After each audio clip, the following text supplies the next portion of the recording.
Ben, o escandaloso sobrecoste que ven de constatar o Consello de Contas no seu informe ven de demostrar como a imposición do modelo que o Partido Popular quixo para o Hospital Álvaro Cunqueiros foi, na práctica, o epicentro dese terremoto que a golpe de privatizacións e recortes converteu a área sanitaria de Vigo na zona cero da desfeita sanitaria. Un hospital recortado en prestacións, pero, dende logo, moi engordado en sobrecostes en beneficio das empresas privadas. O Partido Popular é experto en drenar, en retirar recursos públicos da sanidade pública para ellos transferir ás súas empresas amigas da sanidade privada. Sexa a UTE do Álvaro Cunqueiro, sexa Povisa con ese concerto singular ou sexa tamén con esa crecente externalización, derivación de pacientes a centros da sanidade privada. A cidade de Vigo, a cidadanía desta cidade e do conxunto da área sanitaria de Vigo tense manifestado de maneira unánime en contra deste modelo que o Partido Popular non tivo tampouco o atrevemento en replicar en ningunha outra área sanitaria do noso país. Ten sido unánime a exixencia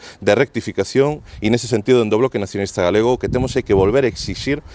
o rescate desta concesión privada, o rescate deste modelo privatizador do Hospital Álvaro Cunqueiro para garantir que as viguesas e os vigueses, que o conxunto da poboación da área sanitaria de Vigo conseguimos ter o hospital 100% público, suficientemente dotado e nas condicións que merece a maior cidade deste país. Ese é o clamor que ten trasladado a cidadanía de maneira insistente, é o clamor que de maneira reiterada o Partido Popular antes de Feixóo e agora de Rueda non quixo escoitar, mas dende logo, para alén de dar explicacións e de responder deste escandaloso sobrecoste, o que urxe é que o Partido Popular rectifique e poña fin a esta política de privatizacións.